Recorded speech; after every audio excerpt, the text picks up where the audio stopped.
Ang simpleng away trapiko posibleng mauwi sa trahedya kung hindi dadaanin sa mabuting usapan. Pero paano nga ba mapipigilan ang init ng ulo sa kalsada? Live mula sa Quezon City si Bam Alegre, may pandar. Bam!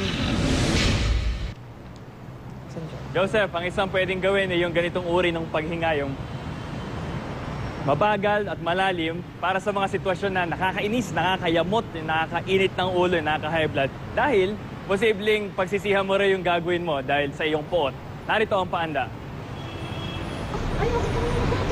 Init ng ulo ang agad umiral sa EDSA na mag-cruise ang landas ng SUV na ito at ng isang taxi. Ang driver ng SUV, ilang ulit na sinipa ang pintuan ng taxi. Maya-maya, lumabas ang taxi driver na may hawak na kutsilyo. Hindi naman nagpatalo ang driver ng SUV at bumunot ng baril mula sa bag at tinutukan ang taxi driver.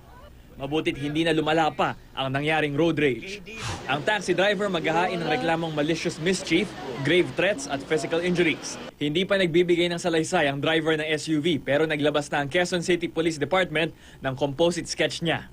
Pagmamayari raw ng Primex Development Corporation ang naturang SUV at kung hindi raw makikipagtulungan ng kumpanya, posibleng isama na sila sa kaso. Siguro hindi naman papayagan ng Primex Corporation na mabahiran ng kaso yung kanilang kumpanya. So, simple lang naman yung hinihingi natin eh. Authorize naman nila yung driver, no? Kilala nila kung sino yon, sabihin nila. Malagim naman ang kinahinatnan kaninang umaga ng isa pang gitgita ng school service at private SUV sa Albuera, Leyte.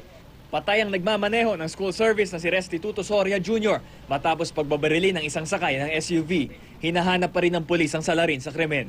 Noong 1991, naging high-profile case ang pamamaril ni Rolito Go ng isang 25-year-old engineering student dahil sa road rage. Noong 2010, road rage din ang dahilan kaya dinakip ng mga otoridad si Jason Ivler, suspect sa pamamaril kay Renato Ebarle Jr. sa Boni Serrano Avenue, Quezon City.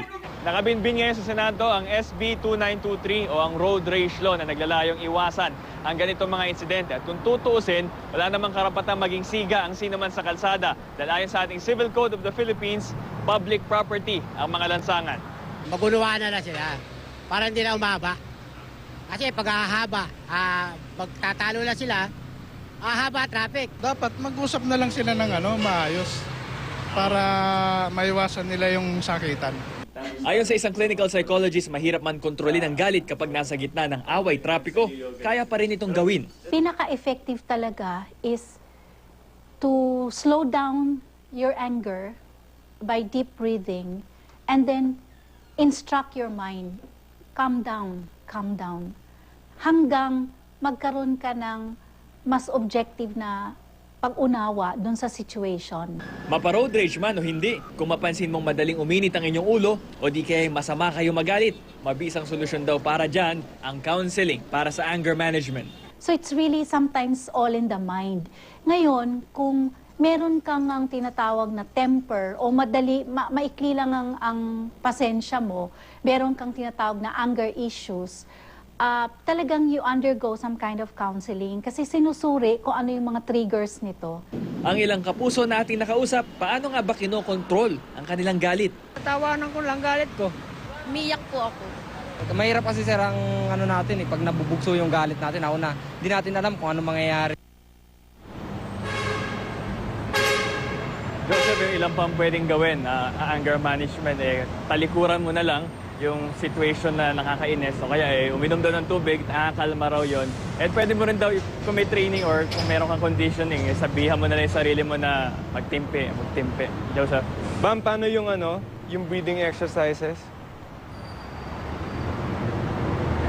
Actually, yung deep breathing, hindi porket umaangat yung ribs, yun na yun. Galing siya sa diaphragm, talagang mabagal. Tapos talagang dahan-dahan lang para nakakabagal ng processes ng katawan daw yun at nagpapakalma na rin yun. Okay. Bam, meron bang statistics yung PNP or MMDA kung gaano na ba kalaking problema itong road rage sa ating bansa? Gaano kadalas yung mga kaso ng road rage? Nung natanong natin, nakausap natin sa pamamagitan ng cellular phone si Chairman Tolentino, hindi naman ito nabanggit yung incidents kung gaano karami. Pero talagang they're aware na nangyayari siya karaniwan sa kalsada. And ang panawagan nila ay hindi daw dapat ganun yung asta. Yung baga, ang tawag nila rito ay road terrorist. Dahil wala raw karapatan na manakot ng ganun. Kung sakali may mga barel at gamitin sa ganitong paraan, dapat daw i-revoke yung mga lisensya nito. Okay, maraming salamat, Pam Alegre, at sa iyong Pandar.